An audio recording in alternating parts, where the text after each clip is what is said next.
Buenas, bienvenidos a un video nuevo con ejercicios de física. El tema de hoy son ondas mecánicas. Eso incluye ondas en cuerdas y ondas sonoras. Les tengo aquí una compilación corta de ejercicios relevantes, ya que todas las ondas se parecen mucho, se describen matemáticamente de la misma forma. Vamos a hacer unos cuantos ejercicios que me parece que cubren casi toda la esencia del tema. Entonces empezamos por acá. Bueno, aquí tengo apuntado mal, ¿verdad? Es el 15.6 del Sears.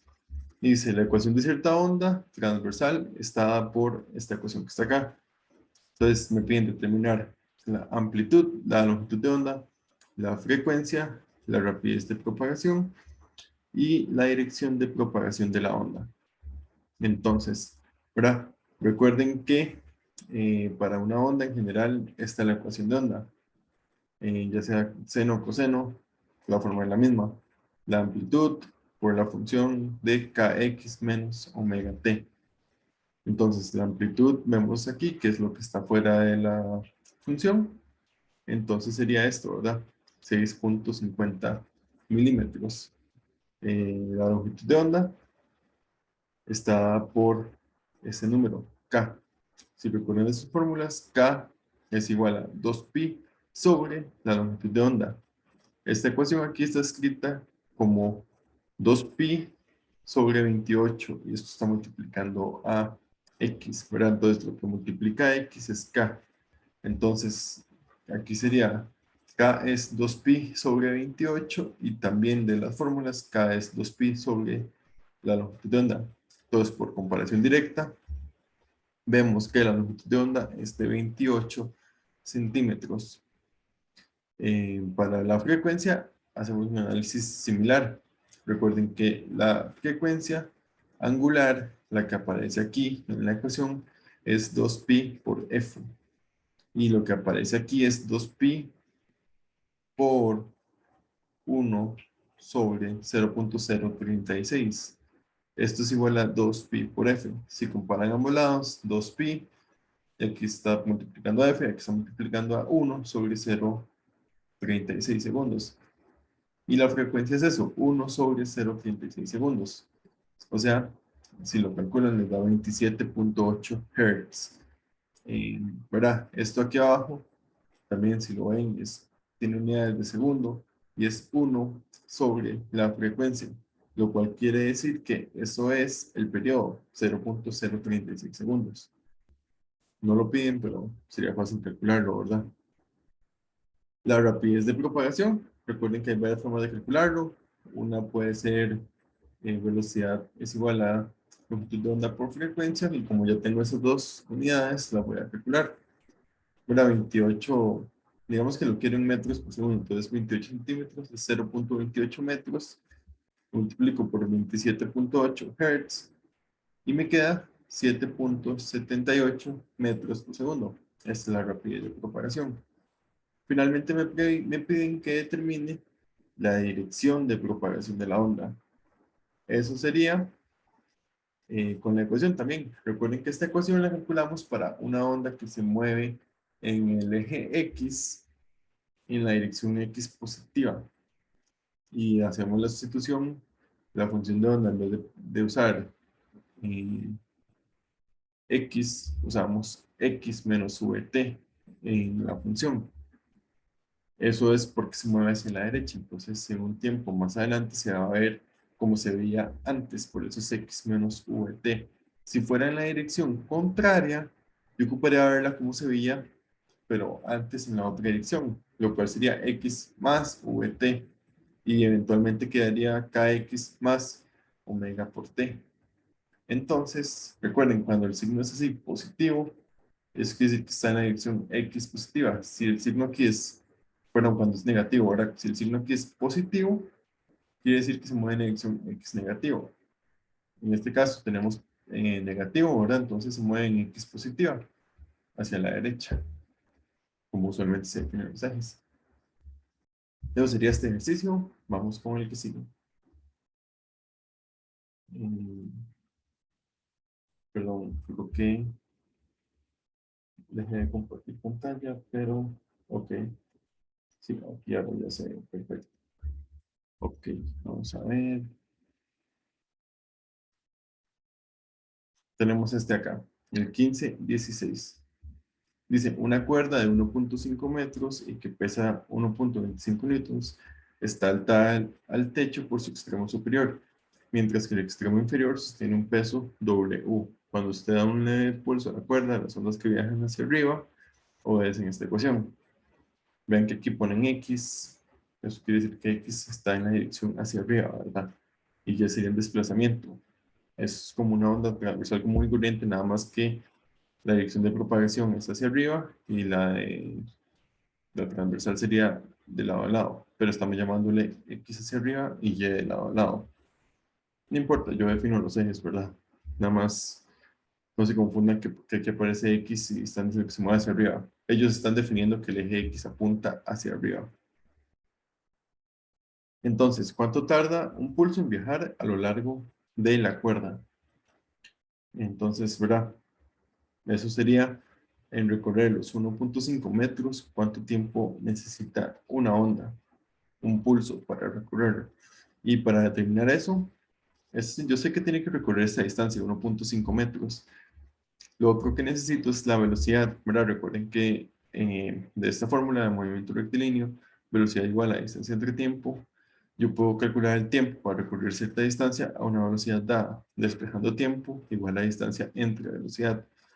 Solo que necesito la velocidad, la cual la puedo obtener usando esta fórmula, ¿verdad? Velocidad es omega sobre k.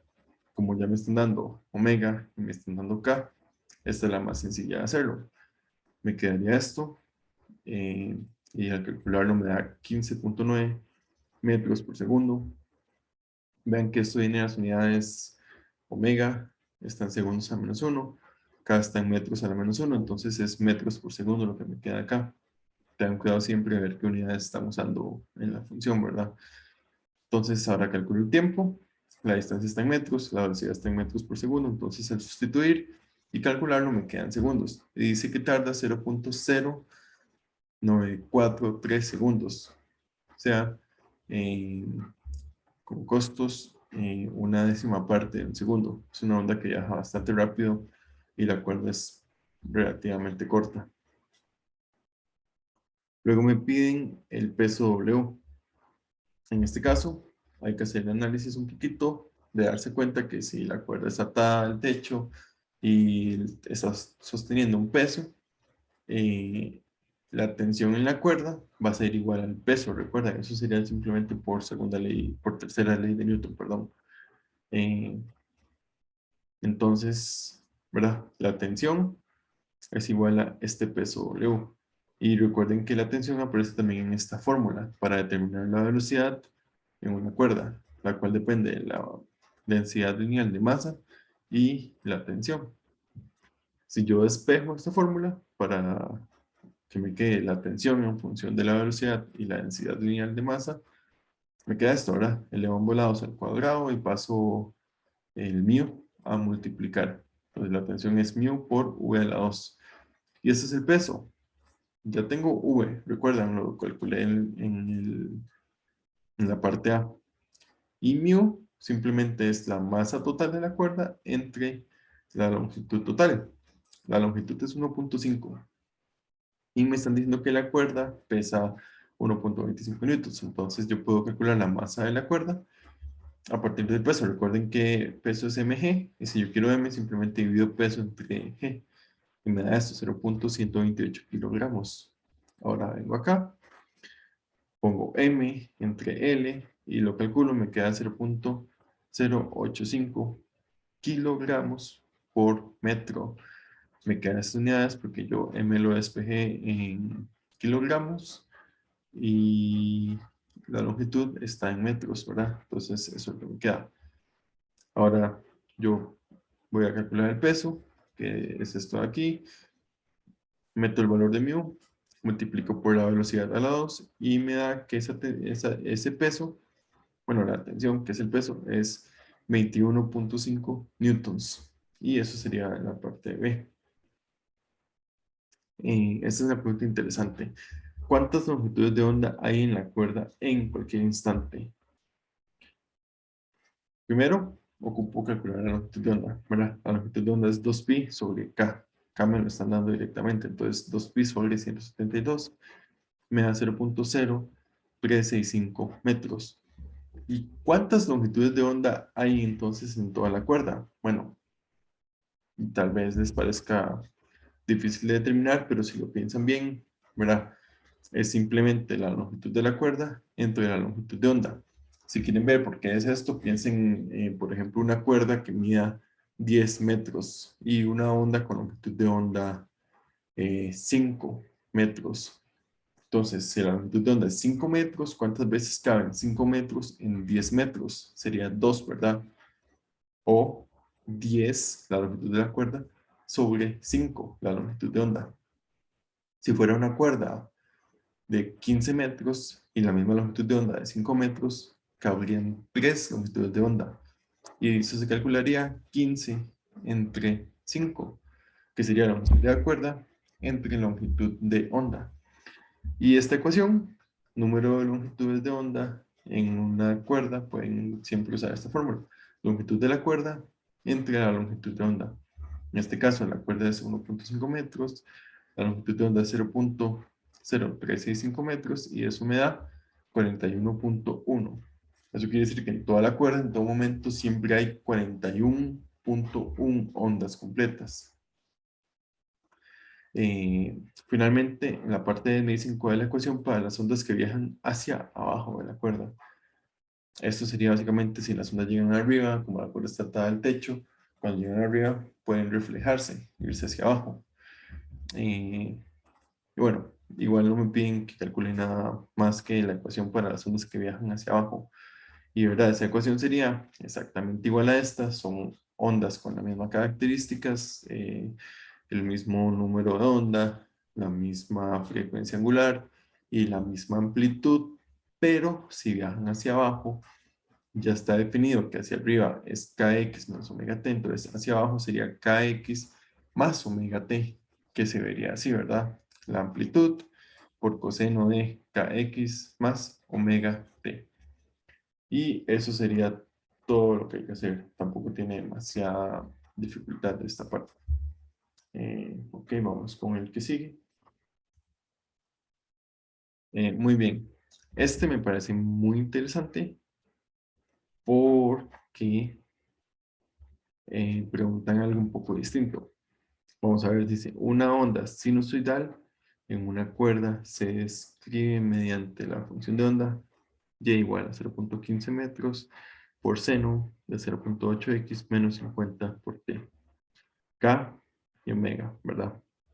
X está en metros y t en segundos, o sea que K está en metros a menos 1 y omega en segundos a menos 1. La masa por cada longitud de la cuerda es 12 gramos por metro.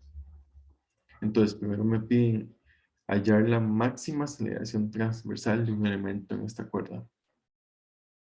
Recuerden, esta fórmula, la aceleración máxima es omega a la 2 por A, la amplitud. Eso, ¿verdad? Es una fórmula que calculamos y la podemos usar siempre.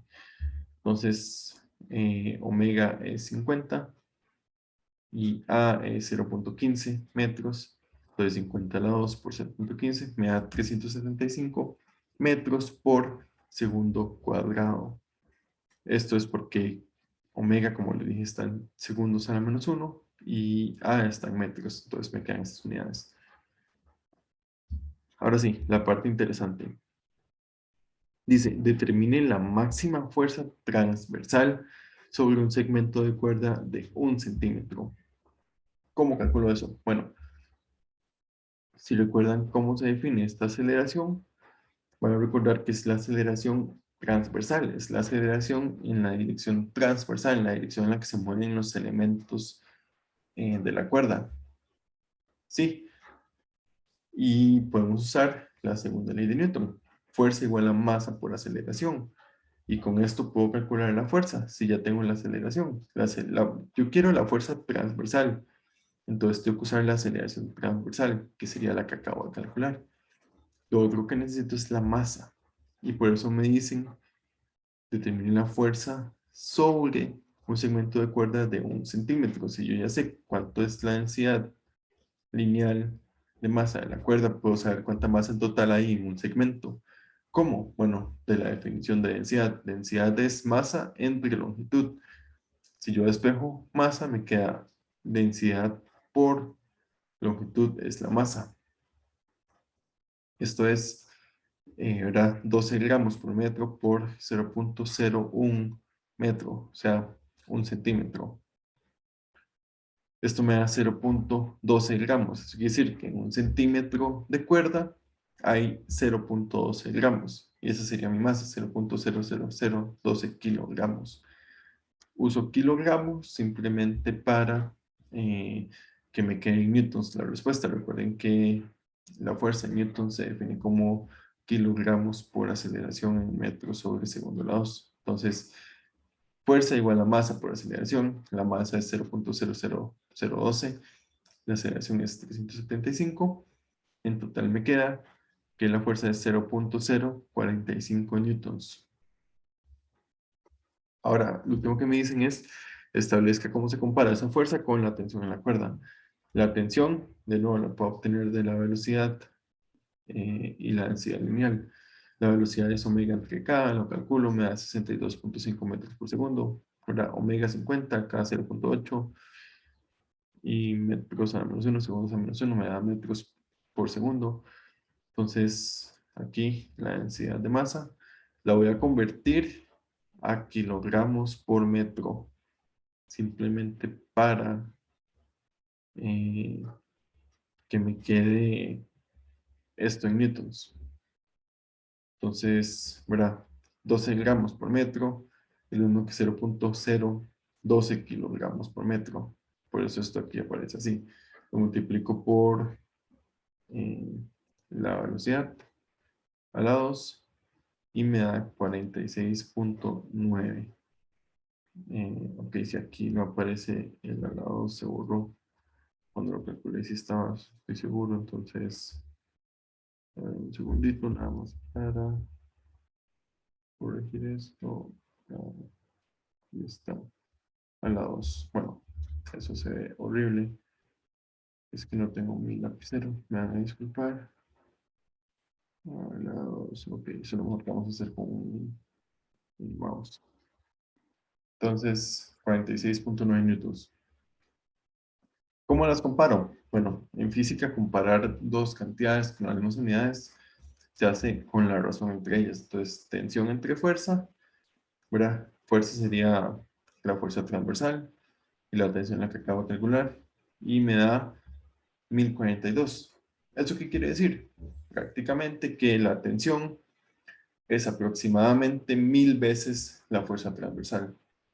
Y esa es la única comparación que necesito hacer. Es decir, que la tensión es muchísimo mayor. ¿Cuánto mayor? De aproximadamente 1000 veces mayor que la fuerza transversal. Ya sería este problema. Vamos con el que sigue. Este que está acá ya sería de ondas sonoras. Dice, una onda sonora en aire a 20 grados Celsius tiene frecuencia de 150 Hz y amplitud de desplazamiento 5 por 10 a menos 3 milímetros. Para esta onda, calcule la amplitud de presión, la intensidad y el nivel de intensidad del sonido en decibeles. En brazos está en pascales, la amplitud de presión y la intensidad en watts por metro cuadrado. Entonces, ¿cómo calculamos la amplitud de presión? Bueno, voy a usar esta fórmula y para eso voy a ocupar esta cantidad. Un segundo, porque esto no quiere. Ok.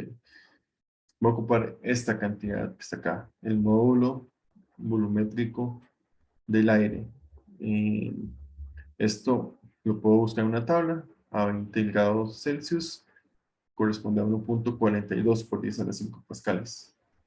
Y la fórmula para la amplitud de presión es ese módulo volumétrico B por K por A. K sería el número de onda, ¿verdad? Y A, la amplitud de desplazamiento, que es la que me están dando acá. Entonces, bueno, omega es 2pi por F es esto. Lo estoy calculando nada más para tener omega y k. K es pues, pi entre lambda, que sería 2pi por f entre v, ¿verdad? Esto, bueno, aquí no tengo el despeje, pero recuerden que hay una ecuación que relaciona la velocidad es lambda por la frecuencia. Si despejo lambda de eso, me queda que lambda es frecuencia, perdón, es velocidad entre frecuencia, y por lo tanto 1 entre lambda sería frecuencia sobre velocidad, y 2pi por f es omega entre v. Pueden hacerlo directamente de la otra ecuación. Velocidad es omega entre k y despejo k. Cualquiera de las dos rutas es válida. Ahora, solo ocupo omega, que ya lo tengo, y ocupo v, que lo calculo así, usando esta ecuación, para la velocidad de una onda en aire a cierta temperatura. Me da 343, ahora simplemente sustituyo TC por 20 y lo calculo. Entonces, omega entre V me da 2.74. ¿Verdad? K es radianes por metro, entonces me da 2.74. También puede ser metros al menos uno, nada más. Ya tengo B, ya tengo K y me están dando A, entonces nada más sustituyo. B, 1.42 por 10 a la 5, por K, que es 2.74, por A. Y lo quiero en metros A, para que se me cancele con los metros de el K. Entonces, verá, 5 por 10 a la menos 3 milímetros sería 5 por 10 a la menos 6 metros. Y ahora sí, cuando calculo todo esto, me queda que la amplitud de presión máxima es 1.95 pascales. Luego me piden la intensidad. Puedo usar directamente la fórmula que tiene la presión máxima, puedo usar esta fórmula. Cualquiera funciona, ya tengo todos los datos. Esto es un medio omega, B, K por A a la 2. Nuevamente, A es la amplitud de desplazamiento. Entonces, un medio por omega, 942.5, por B, 1.42 por 10 a la 5, por K, 2.74, por A, que es 5 por 10 a la menos 6, a la 2, todo junto, me da 4.58 por 10 a la menos 3. ¿Verdad? Eso sería, tampoco lo puse las unidades, watts por metro a la 2. ¿Cómo sé qué son esas unidades? Bueno, watts sobre metro cuadrado es la unidad SI para intensidad, y yo tengo todas mis cantidades en unidades SI, entonces yo sé que esto me está dando bien. Finalmente, el nivel de intensidad de sonido. Eso lo calculo con esta fórmula, ¿verdad? 10 decibeles por logaritmo de mi intensidad sobre la intensidad de referencia. Sustituyo, mi intensidad es la que calculé antes, 4.58 por 10 a la menos 3. La intensidad de referencia es 1 por 10 a la menos 12. Y todo junto, calculo el logaritmo de esto, multiplico por 10 decibeles, me da que esto corresponde a un sonido de 96.6 decibeles. Y eso sería la intensidad de sonido para esta onda. Vean que no, esto es más que nada puras fórmulas. Entonces, eh, muchos ejercicios son con este tipo de cálculos, son muy sencillos. Vamos con el siguiente. Muy bien, el siguiente es este, el 16.9 del Sears. Es un poco antes que este, el 17, pero me parece que es un poquito más complicado, entonces hagamos este. Un oscilador vibra a 1250 Hz y produce una onda sonora que viaja a través de un gas ideal a 325 metros por segundo, cuando la temperatura del gas es de 22 grados Celsius. Para cierto experimento, usted necesita que el oscilador produzca un sonido con amplitud de onda de 28.5 centímetros en ese mismo gas, los cuales debería ser la temperatura del gas para permitir que se alcance esa longitud de onda. Ahora, disculpen, esto lo pueden hacer eh, usando la fórmula esta para la velocidad, la de temperatura, eh, y nada más escriben velocidad es frecuencia por longitud de onda, y despejan longitud de onda y sustituyen la velocidad por esto. Es una opción. La otra opción es usando esta fórmula, que es un poquito más exacta. Entonces, hagámoslo con esta acá, que es un poco más exacta. La longitud de onda, ¿verdad? Es V entre F, en este caso, 325 sobre 1250 me da 0.26 metros, o sea, 26 centímetros. Esa longitud de onda que tengo para esta frecuencia y esta temperatura. ¿Verdad? Me están diciendo que la velocidad es esta. Entonces, ven, como esta velocidad corresponde a esta temperatura, esta longitud de onda también corresponde a esta temperatura. Y voy a hacer un cálculo aquí. Vean que tengo la velocidad es esto. La raíz de este gamma, que es una propiedad del gas, R, la constante de los gases, T, la temperatura, y M es la masa molar del gas. Entonces, gamma, M son propiedades de los gases. R es una constante y T es la temperatura a la que está el gas. Si lo piensan así, eh, para un gas específico, gamma, M y R siempre son iguales, ¿verdad? No importa la temperatura. Y voy a hacer esto. Escribo, lambda es igual a V entre F. Y sustituyo V por esto. Eso es 1 entre F por la raíz de gamma R T entre M. Y voy a sustituir, o voy a separar esta raíz de esta forma. 1 entre F, la raíz de la temperatura, por la raíz de gamma, R y M. Recuerden que gamma, R y M siempre son constantes, entonces este término es constante para un gas en específico. ¿Y por qué quiero hacer esto? Bueno, porque este experimento me dicen que está haciendo con el mismo gas, entonces este término siempre va a ser constante. Y voy a pasar a dividir esta raíz de la temperatura. Es lambda igual a esto, ¿verdad? 1 entre F, raíz de temperatura, por esta otra raíz. Entonces, si despejo, paso esta raíz a dividir, me queda que lambda sobre la raíz de la temperatura es 1 entre F por la raíz de gamma, R entre M. Ahora, les dije que esta raíz, gamma R entre M, siempre es constante para el mismo gas, ¿verdad? Pero, si recuerdan, me están diciendo que el oscilador vibra a esta frecuencia, que eso no cambia. Entonces la onda se encuentra en la misma frecuencia, por lo tanto, no solo la raíz, sino todo este término 1 sobre F por la raíz de gamma R entre M, todo ese término es constante. ¿Qué quiere decir que es constante? Que puedo aplicar una relación directa. La longitud de onda a cierta temperatura sobre la raíz de esa temperatura es igual a la longitud de onda a una temperatura distinta sobre la raíz de esa otra temperatura. Lambda 1 sobre raíz de T1 es igual a lambda 2 sobre raíz de T2. Eso quiere decir que es constante, recuerden, ¿sí? ¿Qué hago ahora? Bueno, yo quiero la temperatura a la que lambda es distinto, entonces voy a elevar a la 2 a ambos lados de esta ecuación. Me queda lambda 1 a la 2 sobre T1 es igual a lambda 2 a la 2 sobre T2.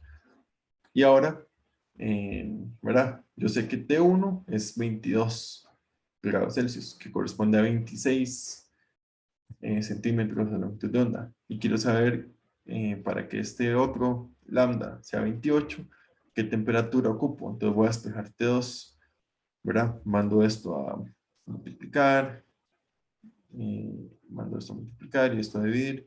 Me queda que T2 es T1 por lambda 2 entre lambda 1 a la 2. Y ahora simplemente sustituyo. Tengan cuidado nada más con este detalle. Para hacer estos cálculos vamos a usar la temperatura en Kelvin. No puedo usar ni Fahrenheit ni grados Celsius, ocupo Kelvin.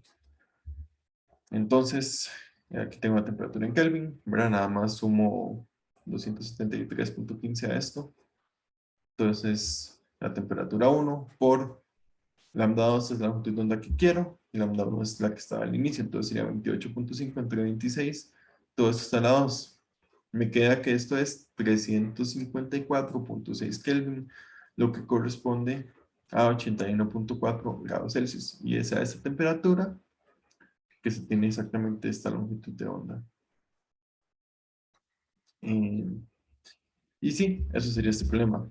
Vean que no es la única forma de hacerlo, pero sí es la forma más precisa de hacerlo. Es más preciso hacerlo así que usando esta fórmula para la velocidad. Esta fórmula, recuerden que es una aproximación, pero esta fórmula sí es exacta. Ok, vamos con el siguiente.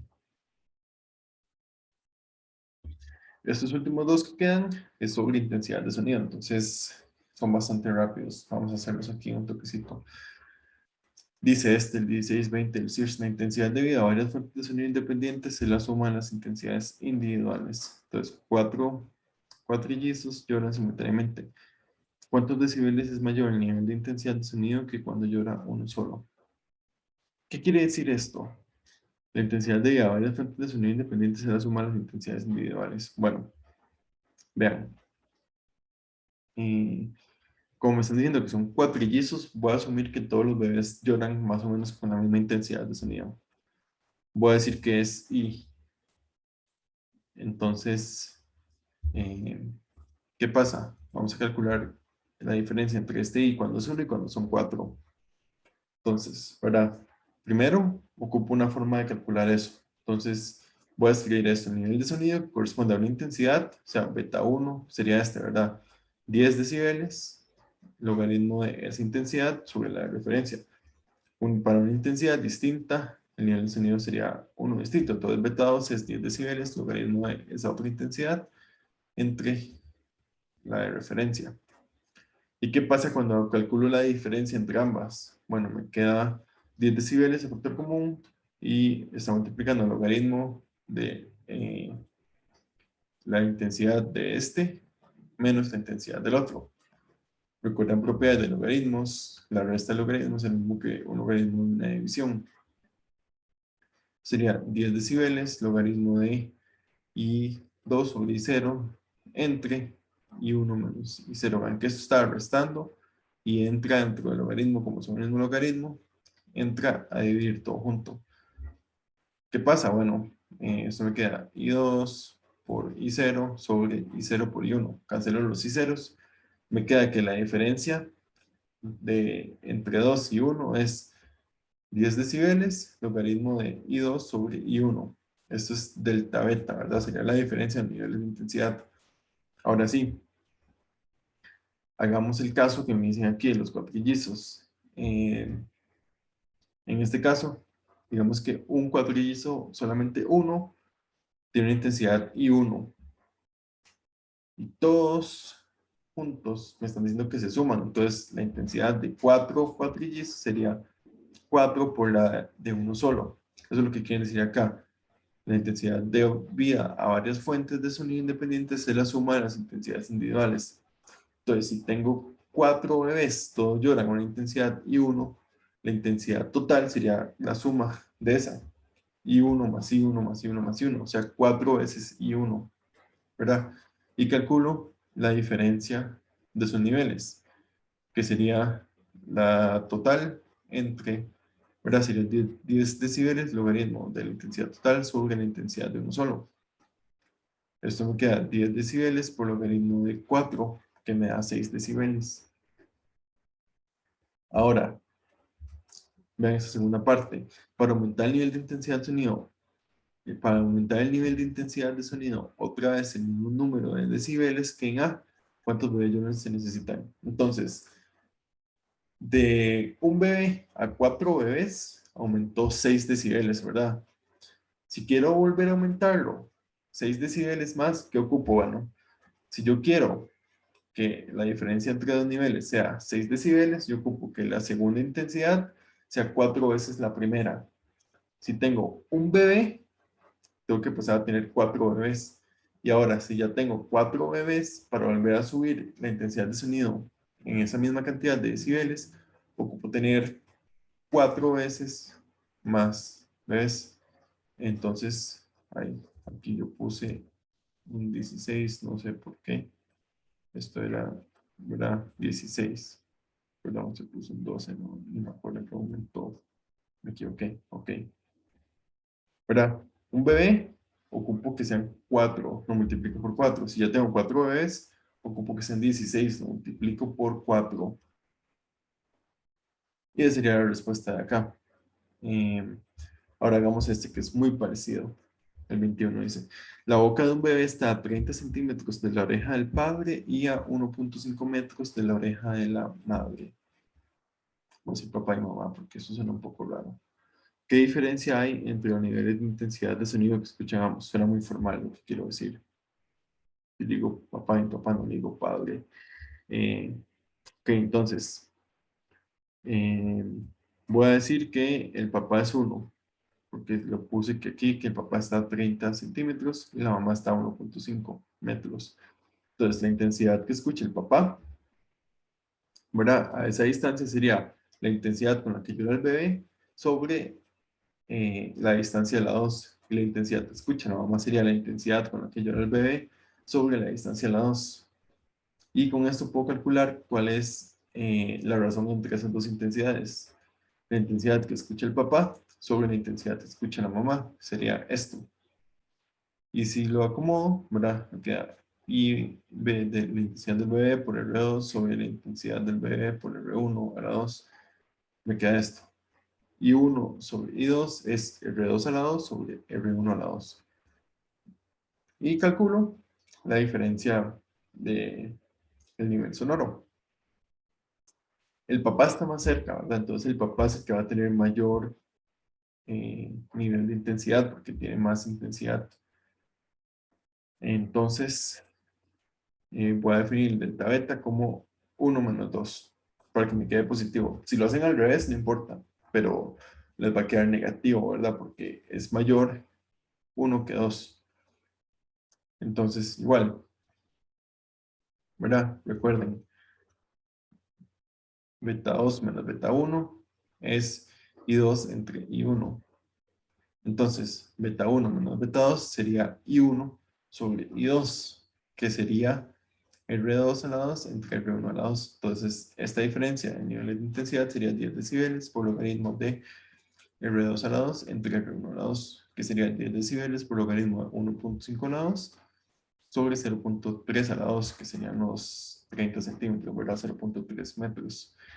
Y eso me da 14 decibeles. El papá escucha 14 decibeles más que la mamá, solamente por estar a 30 centímetros y no 1.5 metros. Y eso sería esta parte de ondas mecánicas y ondas sonoras. Todos los temas se parecen mucho, vean que para ondas, la ecuación de ondas es lo principal. Ya lo que tienen que añadir es la parte de esta velocidad de ondas. Para lo demás, esto es lo más diferente que encontré. Y para lo demás de ondas sonoras, y lo mismo, cuál es la amplitud de desplazamiento, cuál es la amplitud de presión, cuál es la intensidad y cuál es el nivel de intensidad. Eso es la mayoría de ejercicios que se pueden hacer. Este es como el más diferente que encontré jugando un poco con las fórmulas de velocidad. Pero mire, estas fórmulas también son fórmulas que ustedes ya tienen. Entonces, traten de recordar algo. Si el ejercicio no les da estos datos, me dicen que es un gas, pero no me dicen cuál gas es. Entonces yo no sé cuál es el gamma del gas ni cuál es la masa molar. Normalmente, si no me dan esos datos es porque no los necesito. Es una pista, ¿verdad? Este tipo de ejercicios. Y todo lo que es cálculos de intensidad de nivel sonoro, nivel de intensidad sonoro, perdón, eh, es lo otro. Pero este tema es bastante corto en realidad. Entonces, eso sería con el video. Espero que les ayude y hasta la próxima.